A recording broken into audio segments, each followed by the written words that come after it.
시청자 여러분, JTBC 뉴스룸입니다. 한미일 정상이 우리 시간으로 오늘 새벽 만나서 북한에 대한 강력한 제재가 필요하다는데 의견을 모았습니다. 그런데 오늘 눈에 띄는 건 북한보다는 중국이었습니다. 미국의 압박 대상이 사실상 중국에 맞춰져 있던 건데, 미국은 북한과 거래하는 중국 기업에 추가 금융 제재를 가하겠다, 이런 계획을 밝혔고 일본도 여기에 적극 동의한 걸로 전해졌습니다. 이런 가운데 북한과 중국, 러시아의 결속은 점점 단단해지고 있습니다. 미국과 일본, 여기에 북한, 중국, 러시아의 대립 구도가 선명해지면서 북한 문제 해결을 위한 우리 정부의 역할, 어느 때보다 중요해지고 있습니다. 하지만 동시에 쉽지 않은 입장에 놓이게 된 건데요. 먼저 첫 소식을 독일 함부르크에서 이성대 기자가 보도합니다.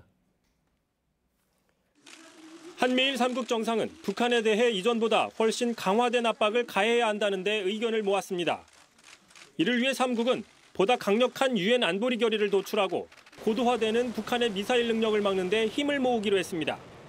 이 과정에서 중국 역할론이 집중 거론됐습니다. 트럼프 대통령은 북한과 거래하는 기업 등에 대한 추가 금융 제재를 검토하겠다는 의사를 분명히 한 걸로 알려졌습니다.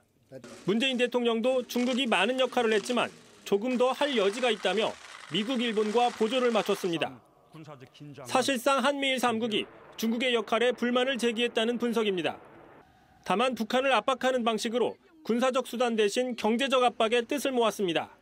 주로 경제적 제재 얘기가 되겠습니다. 결국은 최대의 압박을 통해서 북한이 그런 경제적으로 더 이상 감내할 수 없는 그런 상황이 오게 해서 태도를 바꿔서 비핵화 테이블에 나오게 한다. G20이 시작되자마자 한미일 정상들이 북핵 문제 해법으로 중국 역할론을 강하게 제기했습니다. 하지만 시진핑 중국 주석 역시 불만을 내비치면서 우리 정부의 역할이 중요해지는 동시에 더 어려워지고 있다는 분석이 나옵니다. 함부르크에서 JTBC 이성대입니다.